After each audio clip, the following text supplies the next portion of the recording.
pasó algo que no había pasado en 8 años desde la llegada de la llamada Cuarta Transformación. Algo que muchos analistas consideraban imposible. Los aliados que construyeron el proyecto político más poderoso en la historia reciente de México le dieron la espalda a su propia presidenta en el Congreso. No fue la oposición, no fue el PAN, no fue el PRI, no fue Movimiento Ciudadano, fueron el Partido del Trabajo y el Partido Verde Ecologista de México, los socios que llevaron a Claudia Sheinbaum a Palacio Nacional, los que enterraron hoy una de las reformas constitucionales más importantes. Y la pregunta que todos se hacen hoy es, ¿esto es el principio del fin de la alianza o apenas un aviso de lo que viene? Quédate porque aquí te vamos a explicar todo. Y es que esto apenas comienza.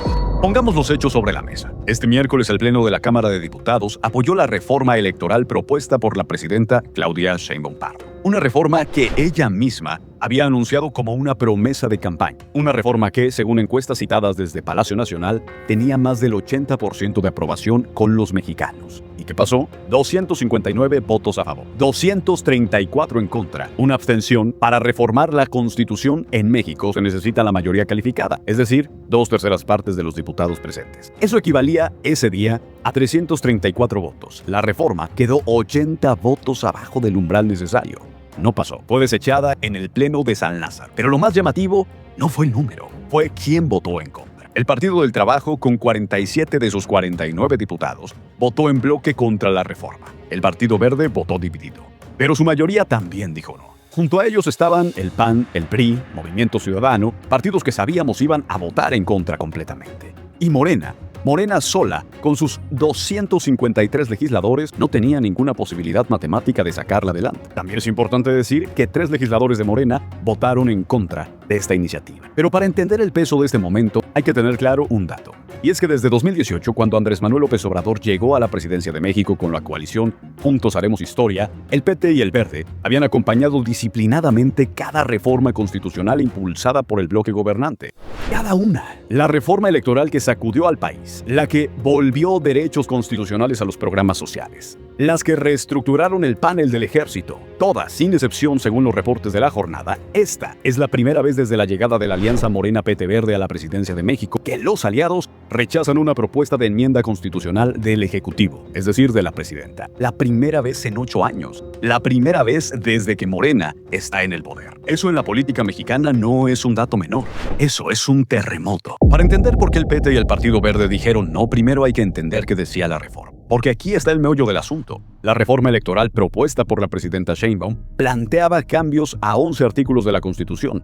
Los puntos más relevantes eran 3. Primero, una reducción de 25% al financiamiento público que reciben los partidos políticos, el INE y los altos funcionarios electorales, en donde la presidenta argumentó que los procesos electorales en México son demasiado caros para un país con tanta pobreza y desigualdad. Segundo, una modificación al sistema de diputados plurinominales. En lugar de que los partidos designen libremente a sus representantes de representación proporcional, como Morena eligió a Sergio Mayer. Por cierto, un dato, la presidenta de Morena acaba de decir que Sergio Mayer, a pesar de que lo sacaron de la Casa de los Famosos y llegó a la Cámara de Diputados por el partido Morena, no podrá regresar a su bancada debido a una suspensión de derechos políticos. ¿Estás a favor? ¿Estás en contra? Te leo. Pero sigamos. La reforma proponía que 100 de ellos, de estos diputados plurinominales, salieran de candidatos que perdieron sus distritos pero que tuvieron mayor votación, y otros 100 fueran elegidos directamente por la ciudadanía en circunscripciones regionales. Además, se eliminarían los 32 senadores plurinominales y, tercero y más importante, un blindaje contra el dinero al crimen organizado en campañas electorales, con una mayor fiscalización del INE, de los recursos y partidos, y sobre todo de los candidatos. ¿Por qué esto le importaba al Partido Verde y al PT? Miren, en México los partidos pequeños sobreviven en gran medida gracias a 2 cosas: el financiamiento público del INE y los plurinominales. Son sus sistemas de vida, son los mecanismos que les garantizan presencia parlamentaria y recursos para operar. La reforma de Sheinbaum tocaba precisamente esos 2 puntos neurálgicos de cada partido. Y ahí está la clave de todo. El coordinador del Partido Verde en la Cámara de Diputados, Carlos Puente Salas, lo dijo sin rodeos en su posicionamiento. La propuesta de reasignación de representación es por circunscripción y no fortalecería la participación ciudadana y podría afectar a partidos con menos recursos. En otras palabras, una reforma que cambia la forma en que se distribuyen los diputados plurinominales pone en riesgo el número de curules que partidos como el Partido Verde pueden obtener en una elección. Por su parte, el coordinador del PT planteó un argumento ideológico, aunque igualmente estratégico. La iniciativa, dijo, abría la puerta al regreso de un sistema de partidos de Estado con una fuerza hegemónica, dominando sin contrapeso, que ellos defendían los espacios de las minorías y la pluralidad democrática. Pero ¿qué tanto eso es convicción y qué tanto eso es cálculo político puro? Esa es la pregunta que vale la pena hacer, porque el PT lleva años siendo la sombra legislativa de Morena, avalando todo. Y el Verde, con la familia González Torres al frente, ha construido un emporio político que depende de los plurinominales como mecanismo de reproducción. Hoy ambos partidos tenían algo concreto que perder si la reforma pasaba, y lo protegieron. Pero hay otro capítulo de esta historia que no se puede ignorar. Cómo Morena intentó presionar a sus aliados y cómo esa presión terminó unificándolos en contra. Días antes de la votación, desde el bloque oficialista, comenzaron a circular advertencias. Un senador morenista habló públicamente de un muro de la traición en el que quedarían exhibidos quienes votaran en contra de la reforma electoral. La narrativa era clara. Votar en contra era traicionar a la presidenta, traicionar al pueblo. El propio coordinador de Morena, Ricardo Monreal, había reconocido que sin el PT y el Verde, la reforma no tenía los votos. Y en lugar de una negociación discreta, la estrategia elegida fue la presión pública. El efecto era el esperado. La amenaza de exhibición cohesionó a los aliados en el rechazo en lugar de doblarlos. El PT y Verde decidieron ir en bloque de manera unificada para que quedara claro que se trataba de una postura institucional y no de una traición individual. Y aquí hay una lección de política que vale la pena subrayar. En México, cuando presionas públicamente a un aliado, lo pones en una disyuntiva de dignidad. Si cede, parece que lo doblaron. Si no cede, queda como quien tuvo el valor de decir que no o incluso que traicionó. En ese caso, el PT y el Verde eligieron lo segundo: quedarse con la traición y con sus curules. La presidenta Sheinbaum, desde su conferencia mañanera del 10 de marzo, optó por una postura distante. Cuando le preguntaron si haría un último llamado a sus aliados para que reconsideraran, respondió con eso. Pues vamos a esperar, ¿no? ¿Cómo se resuelve en la Cámara de Diputados? Y esa respuesta dice mucho. No fue una súplica, no fue una negociación. Fue, en el lenguaje de la política mexicana, un distanciamiento calculado. Sheinbaum no presionó porque sabía que no tenía cómo presionarlos. Y sus aliados sabían que ella lo sabía. Ese es el equilibrio real del poder en este momento. Y es un equilibrio que vale la pena mencionar. Vamos a contextualizar históricamente lo que ocurrió, porque creo que en el ruido del día a veces perdemos la dimensión real de los hechos. Desde 2018, cuando López Obrador ganó la presidencia con la coalición Juntos Haremos Historia, esta alianza ha sido una máquina legislativa. Con la mayoría calificada que construyeron en el 24, cuando Claudia Sheinbaum arrasó en las urnas, el bloque oficialista aprobó reformas que modificaron estructuralmente al Estado mexicano como lo conocemos. La reforma judicial que creó la elección popular de jueces, ministros y magistrados, la que elevó a rango constitucional los programas sociales, la que fortaleció el papel de las Fuerzas Armadas en tareas de seguridad nacional, reformas que, de enorme calado, algunas aplaudidas y otras criticadas, pero todas aprobadas con el voto disciplinado de los tres partidos de la coalición. En 8 años de este bloque en el poder, nunca se había registrado un aliado que habría traicionado una reforma constitucional del Ejecutivo. Ese récord terminó hoy. ¿Hubo momentos durante el gobierno de AMLO en que el PT o el Verde expresaron reservas sobre alguna iniciativa? Sí. Hubo desacuerdos. Hubo negociaciones internas. Hubo momentos de alta tensión, pero siempre terminaban alineándose. Siempre encontraban la forma de llegar a la votación con el voto a favor de los tres partidos. Esta vez, no.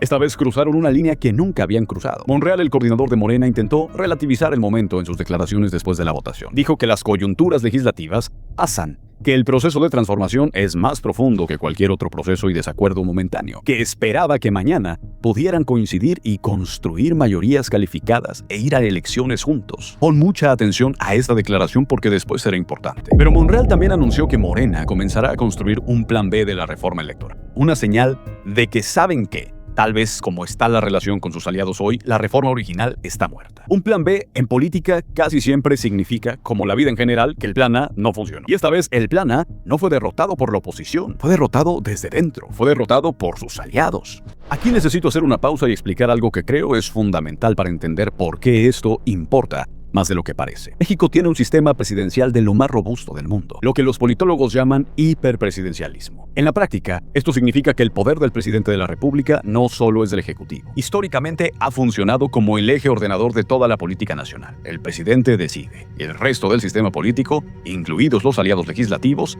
tienden a alinearse. Durante décadas, el PRI perfeccionó este sistema hasta convertirlo en un mecanismo de control casi absoluto. Los aliados del partido en el poder no tenían agenda propia. Su existencia dependía de no confrontar al presidente. Y aunque la alternancia democrática del año 2000 cambió muchas cosas, la lógica de que los aliados de quien gobierna no le votan en contra en el Congreso se mantuvo como un principio no escrito del sistema político en general. Por eso, lo que ocurrió hoy es tan significativo. No es solo que se rechazó una reforma, es que se rompió esta lógica implícita. Los aliados de la presidenta demostraron que tienen la capacidad y la voluntad de decirle que no en público, en pleno Congreso, ante las cámaras de todo el país. Eso cambia la ecuación política. Desde la oposición, el diputado del PAN... Y por eso tenemos la capacidad de reconocer a otros grupos parlamentarios como los que hoy se manifiestan alejándose de la imposición del régimen. Desde 2018, hace 7 años, es la constante que hemos vivido, incluso llamándonos traidores a la patria. Quien siembra tormentas termina cosechando tempestades. Porque el dato de que los aliados le dieran la espalda en el Congreso le da el argumento a una dimensión que va más allá de la retórica opositora. La oposición gana diciendo que se están despedazando desde dentro. Y es verdad. Y es que seamos claros. En la lógica natural de cualquier sistema político, cuando los aliados de quien está en el poder votan en contra de una iniciativa prioritaria de la presidencia, hay dos posibles lecturas. Una, hay un desacuerdo genuino sobre el contenido de la reforma, manejable y superable. O dos, hay una señal más profunda de reposicionamiento político de partidos que están calculando su propio futuro y empiezan a tomar distancia. La pregunta es ¿cuál de las dos es? Y ahora viene lo que para mí es el elemento más paradójico y revelador de toda esta historia. El 28 de enero de 2027, hace apenas 6 semanas, los dirigentes nacionales de Morena, del Partido del Trabajo y del Partido Verde Ecologista se reunieron en un hotel de la Ciudad de México y firmaron una declaratoria conjunta, un documento que refrendaba la alianza de los 3 partidos rumbo a las elecciones intermedias de 2027 y en donde la presidenta nacional del partido, Morena, Luisa María Alcalde, llegó al evento con un mensaje contundente dirigido a la oposición. Declaró que la coalición estaba más fuerte que nunca, que quienes querían ver fracturas o grietas estaban equivocados. El dirigente del PT, Alberto Anaya, prometió que la alianza era sólida. Quien quiera pensar que la coalición se puede desmoronar, les decimos de ahorita, están equivocados. La lideresa del Verde, Karen Castrejón, reafirmó el apoyo al proyecto de la presidenta Sheinbaum e incluso se proyectaron más allá del horizonte inmediato. La alianza no sería solo para 2027, sino para las presidenciales del 2030. 6 semanas después, esos mismos aliados votaron en contra en el Congreso a la reforma prioritaria de la presidenta que acababan de jurar defender. ¿Cómo se entiende eso? Y hay una clave en esto. En ese mismo evento del 28 de enero, cuando le preguntaron al coordinador petista, Reginaldo Sandoval, sobre la reforma electoral, respondió con una frase reveladora.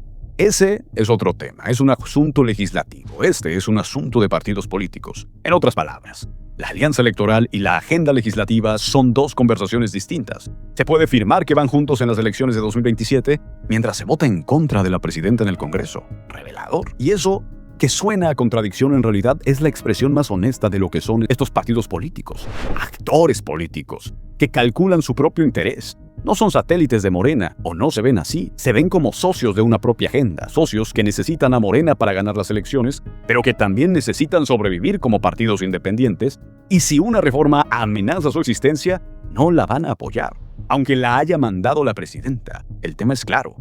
¿Cuánto aguantará una alianza así antes de comenzar a fragmentarse? Vamos a hablar de lo que todo esto significa de cara al panorama electoral del 2027. Porque si pensaban que esta próxima elección era algo lejano, déjenme decirles que los candidatos ya están en la carrera. Las candidaturas ya se están disputando. El 6 de junio del 2027, México vivirá uno de los procesos electorales más grandes de su historia reciente. Se renovarán los 500 escaños de la Cámara de Diputados. Se elegirán 17 gobernadores y también se llevarán a cabo las elecciones de diputados locales, presidentes municipales y cargos del Poder Judicial en varios estados. Para Morena y sus aliados, las apuestas no pueden ser más altas. El partido Guinda gobierna actualmente 23 de los 32 estados del país. De los 17 estados que renovarán candidatura en 2027, 12 están en manos de Morena. La coalición tiene que defender esas posiciones y, de ser posible, ampliarlas. Eso es lo que busca cualquier partido político. Y en la Cámara de Diputados, el objetivo es mantener la mayoría calificada, ese umbral de 334 votos que les permite reformar la Constitución,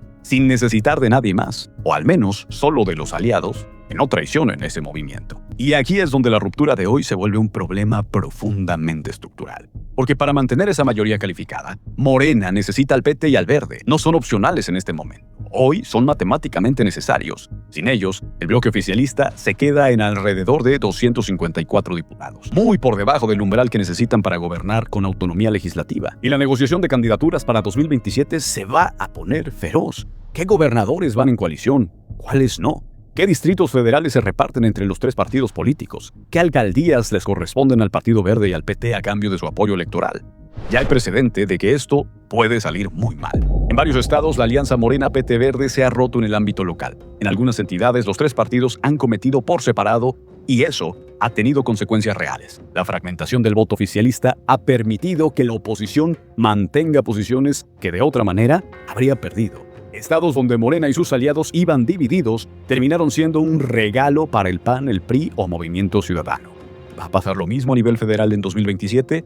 ¿O van a ser capaces de reparar la relación ya muy dañada después de lo ocurrido hoy? Y aquí es el dato que te decía que tenías que poner atención. Monreal, antes de terminar la sesión de hoy, lanzó una frase que habría que grabar y guardar. Espero que mañana podamos coincidir y construir mayorías calificadas e ir a elecciones juntos. Espero. No estoy seguro.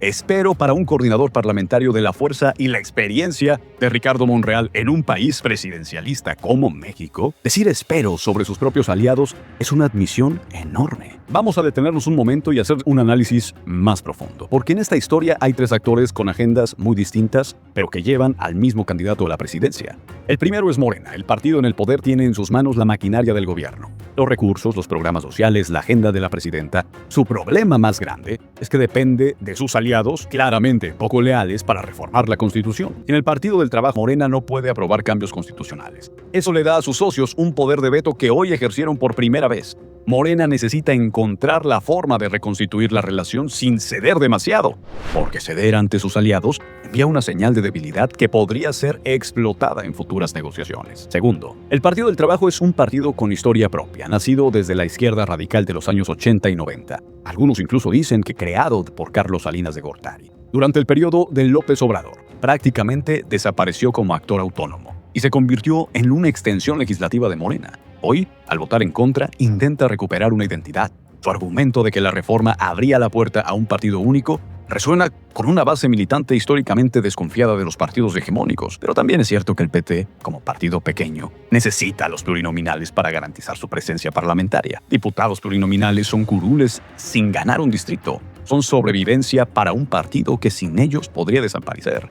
Son oxígeno puro para el partido. El Verde es quizás el actor más calculador de los tres y probablemente el más pragmático en la historia de este país. Controlado por la familia González Torres desde hace décadas, el Partido Verde ha demostrado en múltiples ocasiones que su lealtad tiene precio. No es ideológico, es un partido de acompañamiento que sabe que su valor está precisamente en ser necesario. Si una reforma les quita curules, votan en contra. Si la alianza les garantiza posiciones, la renuevan. Hoy votaron en contra de la reforma porque el nuevo diseño electoral los amenazaba directamente. En pocas palabras, los tres partidos políticos actúan según sus propios intereses. El conflicto de hoy no es ideológico, no es una crisis de valores, es simplemente un conflicto de intereses electorales concretos. Se juegan la vida los partidos del Verde y el Trabajo. Y eso lo hace más difícil de resolver, porque un desacuerdo ideológico se puede negociar con argumentos, con retórica. Un conflicto de intereses con negocios, con pesos y posiciones políticas, esa negociación todavía no ha ocurrido y es la más difícil de llevar. ¿Qué sigue ahora? Porque Morena no se va a quedar con los brazos cruzados. Monreal fue explícito. Una vez procesado el resultado de la votación en contra de hoy, Morena comenzará a construir lo que llamó el Plan B de la reforma electoral. Una iniciativa de ley ordinaria, es decir, no constitucional, que podría incluir algunos de los puntos de la reforma original sin requerir la mayoría calificada que sus aliados le han negado. Cambios que puedan aprobarse con mayoría simple donde Morena, si tiene los números, en San Lázaro. Sin embargo, las reformas más importantes como la eliminación de los senadores plurinominales o la modificación del sistema de elección de diputados de representación proporcional, es decir, plurinominales, requieren una reforma constitucional de manera inevitable. Y para eso, sin el PT y Verde, Morena no tiene el camino libre. ¿Podría Morena intentar atraer votos de la oposición para su reforma? En teoría sí. En la práctica es una posibilidad muy remota, vamos, nula. El PRI, el PAN y el Partido de Movimiento Ciudadano no tienen ningún incentivo para ayudar al gobierno a reformar el sistema electoral según sus términos, especialmente a menos de un año y medio de una elección gigantesca. Vamos, esto le conviene al PRI, al PAN, a Movimiento Ciudadano y a la oposición completa, porque está representando que Morena, el Partido Verde y el Partido del Trabajo se están dividiendo y peleando a meses de la próxima elección y definición de candidaturas. Pero lo que sí es seguro es que esto va a tensar las negociaciones de las candidaturas para el 2027. El PT y el Verde saben que Morena los necesita para mantener la mayoría calificada en la nueva Cámara. Eso les da poder de negociador y los van a usar. Morena sabe que el PT y el Verde no podrían vivir sin Morena.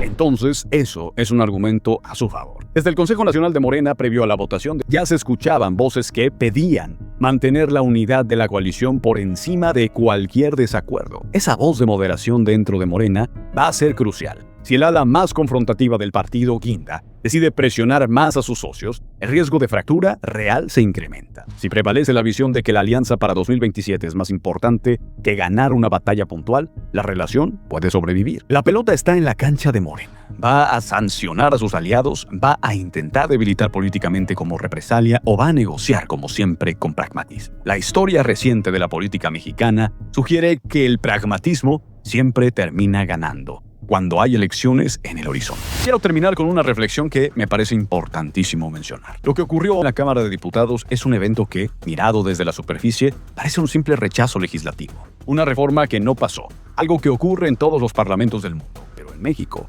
con nuestra cultura política, con nuestro presidencialismo histórico, con la ideología de que los aliados no le dicen que no al poder, esto es mucho más que eso. Es la primera fisura pública visible de una alianza que parecía invencible. Una alianza que 6 semanas antes había firmado su renovación con fanfarria y con promesas de lealtad hasta 2030. Una alianza que llevó a la primera presidenta de México al poder con una votación histórica, pero también es una alianza formulada por partidos con intereses propios, con militancias propias, con negocios políticos propios y, cuando esos intereses colisionaron, el acuerdo se rompió. Y la pregunta que te dejo a ti es la que pocos pueden responder, por no decir nadie. ¿Estamos viendo el principio del fin de esta alianza o estamos viendo simplemente el primer round de una negociación mucho más profunda que se va a resolver en los cuartos traseros de la política mexicana, lejos de las cámaras, antes de que arranquen los procesos internos para el 2027?